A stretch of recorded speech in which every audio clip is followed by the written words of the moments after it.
The Narcissistic Hypocrite.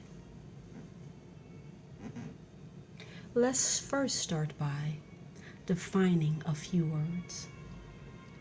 Narcissist, a person who has an excessive interest in or admiration of themselves.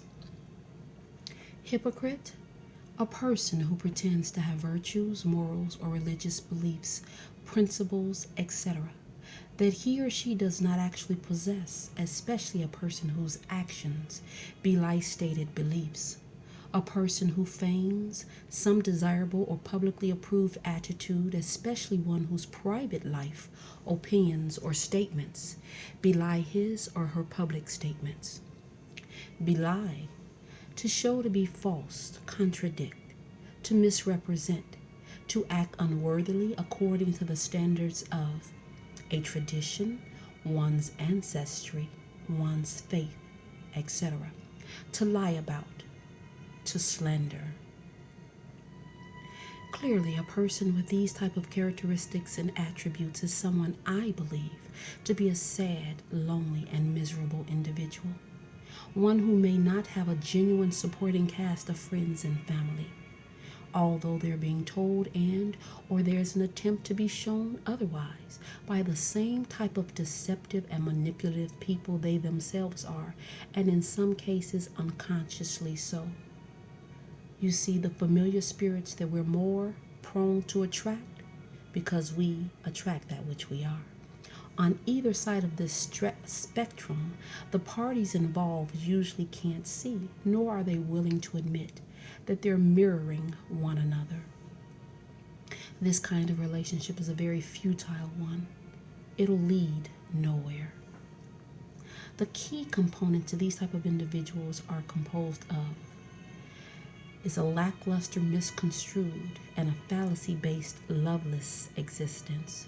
Unaware of these facts, they march on with great conviction of who they are and how hard they've worked and strive to become these superior beings.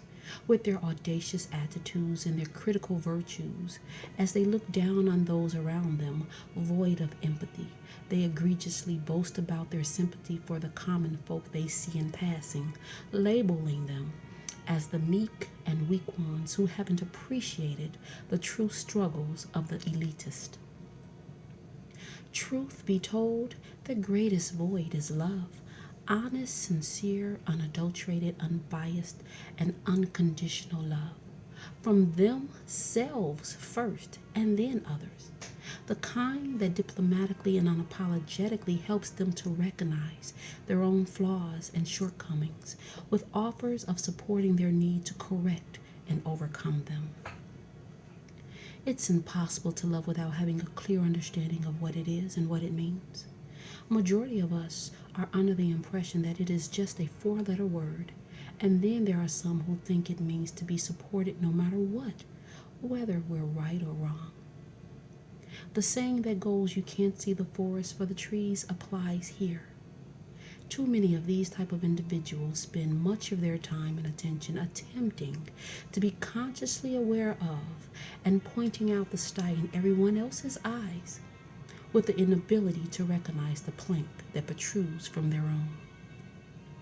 Now I challenge you to allow the people who claim they love you and are trying to love you to be honest with you, clear and concise about what they really think about what you do and what you don't do, and how you do those things, and to whom you do those things to.